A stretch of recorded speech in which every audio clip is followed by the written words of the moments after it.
ఓం సాయిరాం. బాబా భక్తులందరికీ కూడా నమస్కారం అండి. అందరూ కూడా సుఖంగా సంతోషంగా ఎప్పుడూ కూడా ఆనందంగా ఉండాలి అని చెప్పి ఆ బాబాగారి తరపున నేను కూడా మనస్ఫూర్తిగా కోరుకుంటున్నాను.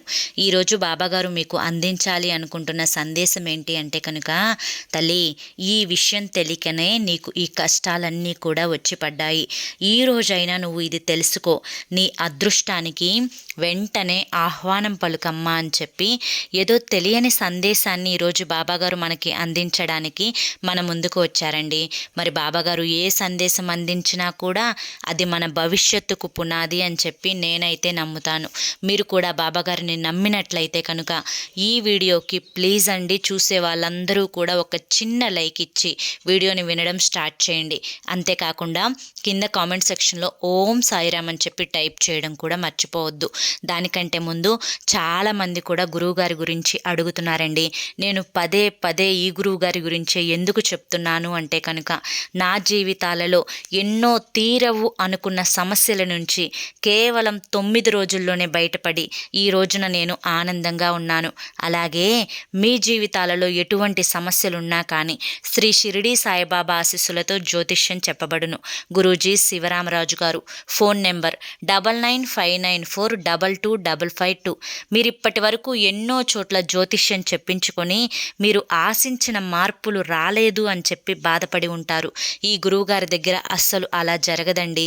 మీ సమస్యలు ఏవైతే ఉన్నాయో, ప్రేమ, పెళ్లి, ఉద్యోగం, రాజకీయం, సంతానం లేక ఇబ్బంది పడుతున్న భార్యాభర్తల మధ్య గొడవలున్నా, అప్పుల సమస్యలున్నా, శత్రువుల సమస్యలున్నా, ఇలా మీకు ఎటువంటి సమస్యలున్నా కానీ ఆ సమస్యలకు తగిన పూజలు చేసి మీకు గురువుగారు 9 రోజుల్లోనే పరిష్కారాన్ని చూపిస్తారు. గురువుగారు చెప్పింది చెప్పినట్లు 100కు 1000% జరుగుతుంది. నమ్మకంతో కాంటాక్ట్ అవ్వండి. ఇక బాబాగారి యొక్క సందేశం విషయానికి వస్తే కనుక, తల్లి, జీవితంలో కష్టాలు వచ్చాయి, బాధలు వచ్చాయి, సమస్యలు నా చుట్టూనే తిరుగుతూ నన్ను ఇబ్బంది పెడుతున్నాయి. ఈ సమస్యల నుంచి, ఈ కష్టాల నుంచి బయటపడే మార్గమే లేదా బాబా? ఎందుకు నాకు ఈ కష్టాలు? నేను ఎంతవరకు అనుభవిస్తాను? శారీరకంగా, మానసికంగా ఈ కష్టాలు నన్ను కుదిపివేస్తున్నాయి. వీటిని నేను తట్టుకోలేకపోతున్నాను. ఎలా బాబా? ఎలా నేను సంతోషంగా ఉండేది? నా సంతోషానికి దారే లేదా బాబా? మిమ్మల్నే నమ్ముకున్నానే, ఎందుకు బాబా నాకు ఏ ఆధారం చూపించడం లేదు? నేనేం పాపం చేశాను? తెలుసో తెలియకో కొన్ని తప్పులు చేసి ఉండవచ్చు, కానీ వాటికి పశ్చాత్తాపడుతున్నాను బాబా. దయచేసి ఈ కష్టాల నుంచి నన్ను బయటపడవేయండి బాబా. జీవితాంతం నేను మీకు రుణపడి ఉంటాను బాబా అని చెప్పి కన్నీరు మున్నీరుగా నన్ను ప్రార్థిస్తూ ఉన్నావు కదా. అయితే నీ కష్టాలు అనేవి ఎక్కడ మొదలవుతున్నాయి? ఏ విషయం తెలియక నువ్వు బాధలని అనుభవిస్తూ ఉన్నావు? నీ కష్టాలను తీరే మార్గం ఏంటి? ఇవన్నీ కూడా చెప్పడానికే నీ తండ్రినైన బాబాను ఈరోజు నీ ముందుకు వచ్చాను. తల్లి, జాగ్రత్తగా ప్రతి విషయాన్ని అబ్జర్వ్ చేస్తూ విను. ఎందుకంటే నేను చెప్పే ప్రతి విషయం కూడా నీ జీవితంతో ముడిపడి ఉంటుంది. ఎక్కడ తప్పు చేస్తున్నావో తెలుసుకుంటావు, ఎక్కడ నిలబడాలో తెలుసుకుంటావు. కనుకనే మొదటిగా నేను చెప్పేదేంటి అంటే, నీకెందుకు తల్లి ఇంత మొహమాటం? నీ వయసు ఎంత?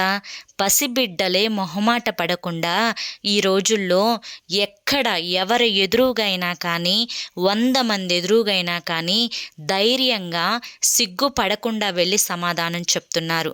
కానీ ఈ రోజు వరకు కూడా నీ చేత నేను ఈ మొహమాటాన్ని మాన్పించలేకపోయాను. ఎన్నోసార్లు నీ తల్లిదండ్రులు చెప్పారు, ఎక్కడైనా ధైర్యంగా ఉండాలి, మొహమాట పడకూడదు, సిగ్గుపడకూడదు అని చెప్పి. నువ్వు సిగ్గుపడాల్సిన పనులేమీ చేయడం లేదు కదా తల్లి. మరి ఎందుకు సిగ్గుపడుతున్నావు? కొన్నిసార్లు ఈ మొహమాటం అనే మాట చిన్నగా అనిపించవచ్చు, కానీ దీనివల్ల ఎదుటి వారి వ్యక్తిత్వాన్ని ఎదుట ఉన్నవారు చాలా తేలికగా అంచనా వేస్తారు. ఎలా అంటే, వీరు తెలివి తక్కువ వారు, వీరికి నలుగురిలోకి వెళ్ళినప్పుడు మాట్లాడడం చేత కాదు, వీరు ఎవరిని చూసినా కూడా సిగ్గుపడుతూ ఉంటారు, ఎంత వయసు వచ్చినా కానీ వీరికి మాట్లాడడమే చేత కాదు, వీరు అమాయకులు అనే ముద్ర మీ మీద పడుతుంది.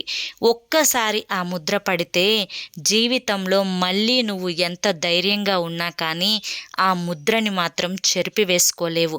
కనుక నీలో నువ్వు మార్చుకోవాల్సిన మొదటి మాట, మొదటి లక్షణం ఏంటి అంటే కనుక మొహమాట పడకుండా ఎక్కడ ఏది ఎలా మాట్లాడదలుచుకున్నావో అక్కడ ఆ మాటను ధైర్యంగా మాట్లాడే ప్రయత్నం చెయ్యి. ఇది ఎన్నో సమస్యల నుంచి నిన్ను గట్టెక్కిస్తుంది అని చెప్పి గుర్తుంచుకో తల్లి. ఎప్పుడైనా కానీ మనిషి తప్పు చేసినప్పుడు భయపడతారు, తప్పు చేసి ఎదుటి వారికి దొరికినప్పుడు కంగారు పడిపోతూ ఉంటారు. మరి నువ్వు ఏ తప్పు చేయకుండా నీ గురించి నువ్వు మాట్లాడుకోవడానికి, నీ కష్టాన్ని నువ్వు చెప్పుకోవడానికి, నీ సమస్యలు తీర్చే ప్రయత్నంలో ఎందుకు భయపడుతున్నావు, ఎందుకు కంగారు పడుతున్నావో అర్థం కావడం లేదు. ఇది నీకు ఒక మానసిక సమస్యగా మారిపోయింది.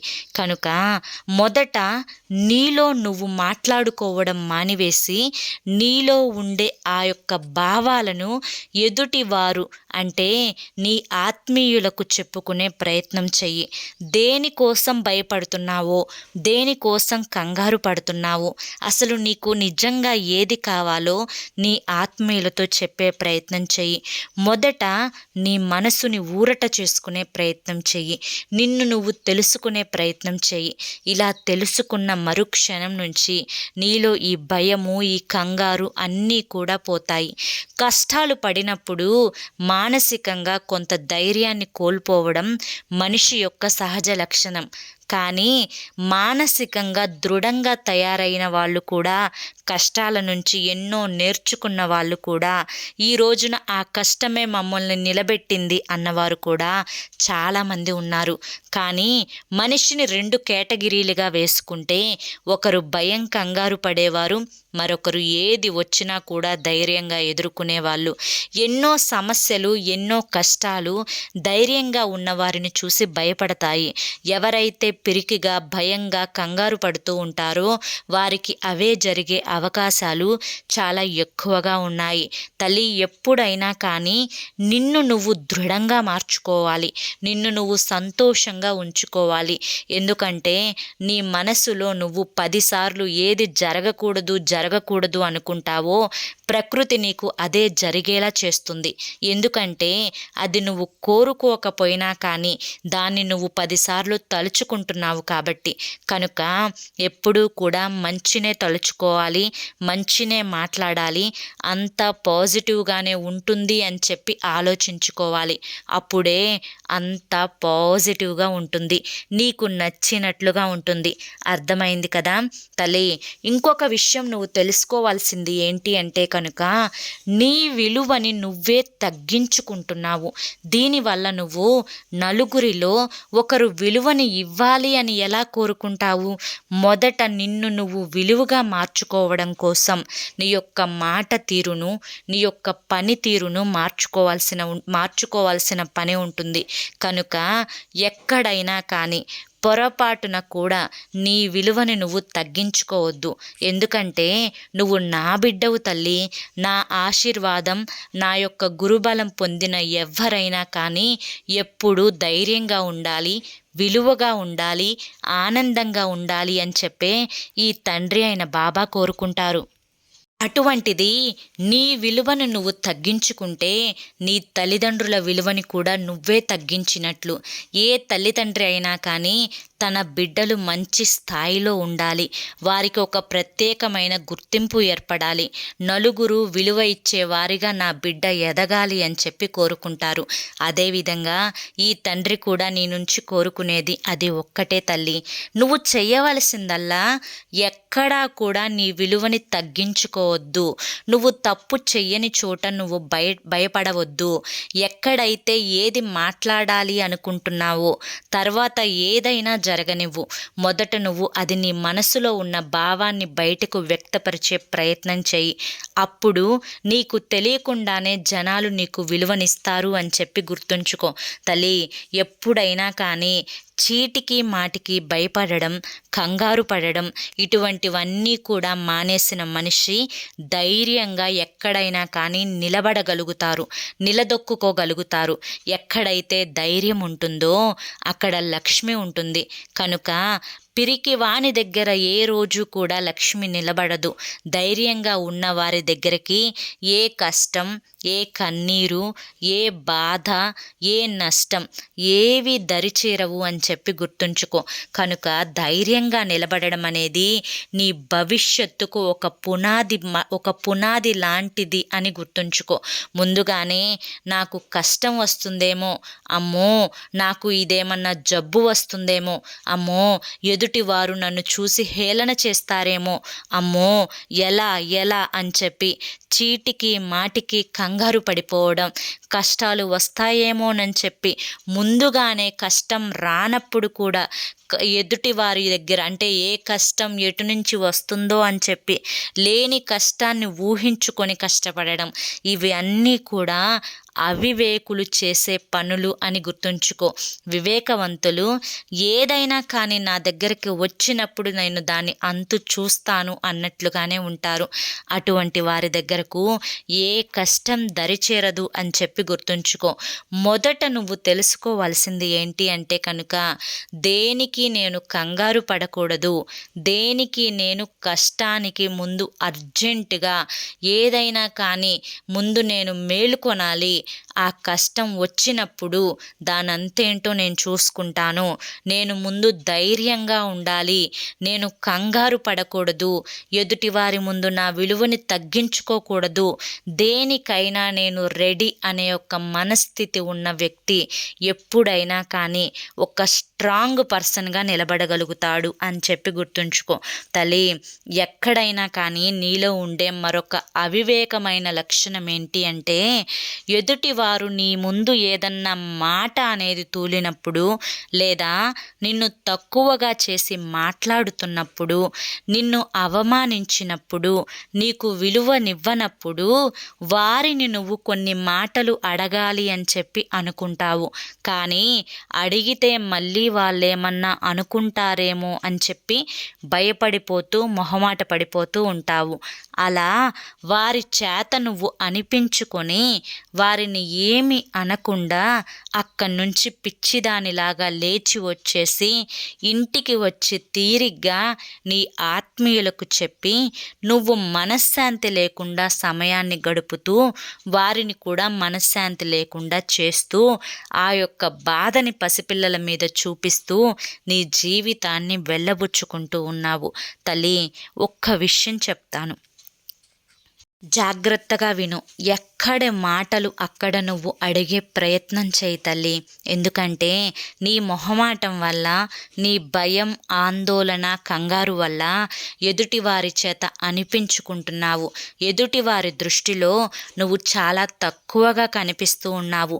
ఈ అమ్మాయి లేదా ఈ అబ్బాయి నేను ఏం మాట్లాడినా కానీ నన్ను మాత్రం వీరు తక్కువ చేసి మాట్లాడరు, వీరిని నేను ఎంత తక్కువ చేసైనా కానీ మాట్లాడతాను, కానీ వీరు మాత్రం వారి వైపు వారే సపోర్ట్ ఉండరు, వీరొక పిచ్చి వాళ్ళు అని చెప్పి ఎదుటివారు అనుకునేలా నీ యొక్క ప్రవర్తన ఉంటుంది. కనుక ఎదుటివారు నీతో ఎలా ప్రవర్తిస్తున్నారో మర్యాదగా ప్రవర్తిస్తే నువ్వు మర్యాదగా ఉండు. అదే నిన్ను హేళనగా చేస్తే ఎదిరించి నిలబడే మాటకారిగా మారాలి తల్లి.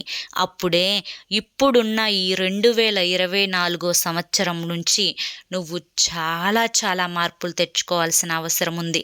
కనుక ఈ 2024 సంవత్సరంలో నీ యొక్క పూర్తి అమాయకత్వాన్ని, భయాన్ని, కంగారును వదిలిపెట్టి వచ్చే 2025 సంవత్సరం రోజు నుంచి నువ్వు చాలా కొత్త మనిషిగా మారాలి అని చెప్పి నేను కూడా కోరుకుంటున్నాను.